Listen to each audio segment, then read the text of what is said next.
এই কাঁঠালগুলো যদি কাটা হয় ভিতরে কিন্তু টকটকে লাল। তো আজকে এই ভিয়েতনামি কাঁঠাল, এই যে সজল ভাই নার্সারিতে একটি কাঁঠাল পেকেছে, তো আজকে আপনাদের সেটা কেটে দেখাবো। ভাই কাঁঠাল কি ওইটা পাকছে? হ্যাঁ, কাঁঠাল এটা পেকেছে, এটা তাও 15 কেজির উপরে ওজন হবে ভাই। এটা কি সেই লাল রঙের? তো একদম পুরো গাঢ় লাল কালার হবে। দর্শক, আমরা সেই যশোর থেকে আসছি। সজল ভাই ফোন করছে যে আপনারা তো গতবার এসে কাঁঠালের ভিডিও করে গেছেন, আজকে কাঁঠাল পেকেছে, সেই লাল রঙের কাঁঠাল আপনারা খেয়ে যান। তো এখন আমরা সজল ভাইয়ের এই যে পাকা কাঁঠাল আমরা এখন কাটবো, কেটে আপনাদেরও দেখানোর চেষ্টা করব যে কাঁঠালের ভিতরে কিভাবে লাল রং হয়। আর ভাই এত গ্রান হওয়ার কারণ কি বলেন তো? ভাই এই কাঁঠালের হচ্ছে ফ্লেভারই হচ্ছে স্ট্রবেরির মতন ফ্লেভার। আমাদের সাধারণত দেশি কাঁঠাল কিন্তু টিপি বোঝা যায় যে হাতে কাঁঠাল পেকেছে কিনা, আর এই কাঁঠাল কিন্তু ফ্লেভার দেখে বুঝতে হয় যে এই বাগানে গাছে কাঁঠাল পেকেছে। এটা অত্যন্ত টেস্টি।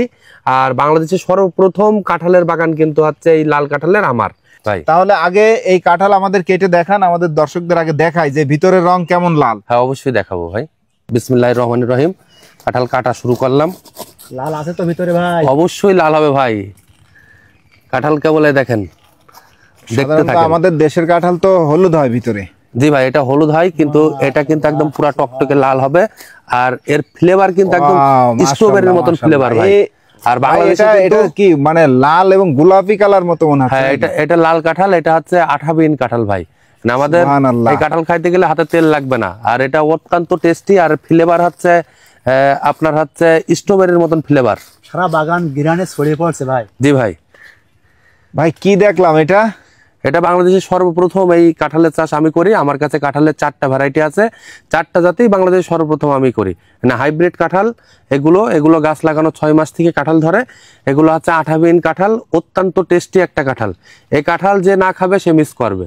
এই কাঁঠালটা কিন্তু আমি বিক্রি করলে মিনিমাম 2000 টাকায় বিক্রি করতে পারতাম। এটা অনলাইন মার্কেটে আপনার শখ করে মানুষ কিনবে 2000 টাকা করে পিস। তা আপনারা যশোর থেকে অনেক কষ্ট করে এসেছেন, আপনাদের খাওয়ানোর জন্য এই কাঁঠাল কিন্তু কেটেছি। দেখেন কাঁঠালের মাশাআল্লাহ। তো আসলে এখান থেকে একটা খেয়েই দেখি ভাই, অসাধারণ। বিসমিল্লাহ। লাল কাঁঠাল যে এত মিষ্টি হয় আগে আনতাম না ভাই।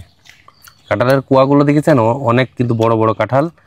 আর অনেকে কিন্তু আপনার এই যে এই নরম কাঁঠাল কিন্তু খাইতে চায় না, এটা কিন্তু খাজা কাঁঠাল ভাই। এই কাঁঠাল একবার যে খাবে তার তো মানে কাঁঠালের কথা বলতে পারবে না ভাই। এর ফ্লেভার, মিষ্টি ভাব এত সুন্দর, মানে কাঁঠালের কথা শ্বশুর বাড়ি যদি চমচম না নিয়ে আমরা লাল কাঁঠাল নিয়ে যাই, শাশুড়ি আরো খুশি হবে।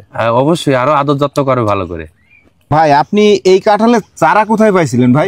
ভাই আমি একজন ডাক্তার ভাইয়ের মাধ্যমে সংগ্রহ করছিলাম ভিয়েতনাম থেকে এই কাঁঠালের জাত। আমি 4টা ভ্যারাইটির কাঁঠাল সংগ্রহ করছিলাম, আর 4টাই বাংলাদেশের মাটিতে, বাংলাদেশের আবহাওয়াতে খুবই অ্যাডজাস্ট করছে। আমি 2013 সালে হচ্ছে এই কাঁঠাল বাগান করি। প্রথমে পরীক্ষামূলক সব গাছ ওরকম 5 পিস করে লাগাইছিলাম। করার পরে এটা বাণিজ্যিক সম্ভাবনা খুবই ভালো। তার মানে কাঁঠাল চাষে একমাত্র শুধু খরচ নেই ভাই। মানে কাঁঠালে কোনো রোগ বালাই লাগে না, কাঁঠালে কোনো স্প্রে করা লাগে না, কাঁঠালে কোনো ওষুধ দেওয়া লাগে না। কাঁঠাল যে কোনো জায়গায়, যে কোনো অপরিত্যক্ত জায়গায় লাগাই রাখলেও কাঁঠাল হচ্ছে। আমরা কিন্তু এই কাঁঠাল বাংলাদেশেও আবার দেশের বাইরেতেও আমরা চারা পাঠাচ্ছি। এই যে আমরা কিন্তু জোর কলম করেছি। এই কাঁঠাল গাছগুলো কিন্তু গাছ লাগাইলে খুব দ্রুত কাঁঠাল ধরে। এগুলো সব কাঁঠালের চারা। এগুলো আপনার এই গাছের যেরকম কাঁঠাল একদম সেম ওরকম ওই গাছের চারা লাগাইলেও ওরকম কাঁঠাল হবে। এই পাশে যে সব কলম করেছেন না, এগুলো কলম করে সব কাঁঠালের চারা, এগুলো নিজে লাগাবো ভাই। এই চারা যদি কেউ নিতে চায় আপনার কাছ থেকে, তাহলে কি আমাদের এই ভিডিও দেখে অনেকেই তো এই চারা নিতে চাইবে, তো আপনার সাথে যোগাযোগ করবে কিভাবে, এবং আপনার এই কাঁঠালের চারা কি আপনি তাদের দিতে পারবেন? হ্যাঁ, অবশ্যই দিতে পারবো। আমরা সুন্দরবন এসে পরিবহন কুরিয়ারের মাধ্যমে সারা বাংলাদেশ চারা সাপ্লাই দিয়ে থাকি।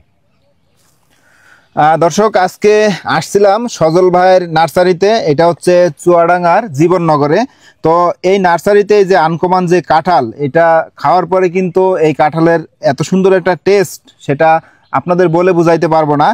তো যদি কারো এই কাঁঠালের চারা প্রয়োজন হয়, তাহলে সজল ভাইয়ের নাম্বারটি আমাদের ভিডিওর স্ক্রিনে কিংবা ডিসক্রিপশনে দেওয়া থাকবে।